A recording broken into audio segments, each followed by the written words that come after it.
今日返中大，有幸咧參加母校100週年嘅慶典晚會主持啊！咁啊帶大家逛逛中大校園，順便咧揭秘一下呢一台晚會究竟有啲咩睇頭啊！今日返嚟嘅校友非常之多，嗱，中區草坪嘅中大校訓肯定係最熱門嘅打卡點啦。但其實呢10個字嘅校訓，有冇發現有一隻字同平時嘅寫法唔多一樣啊？嗱，就係呢個明字啦。點解佢從木字旁嘅呢？評論區話俾我聽啊！另外一個必打卡嘅地方呢，就係中山先生曾經演講過嘅懷士堂，佢告誡我哋學生要立志做大事，不可做大官。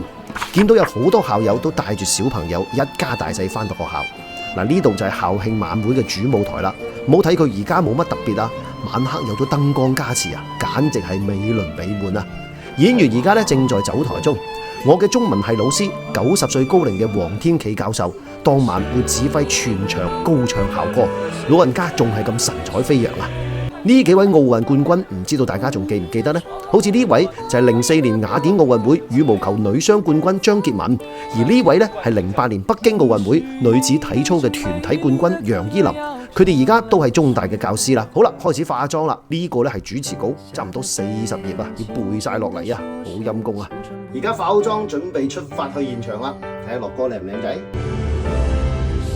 大家好，我是中山大學中文系1998級本科2002級碩士研究生薛樂。晚會嘅節目呢唔可以透露太多啦。總之就係大氣磅礴，激動人心啦，一齊加油啦！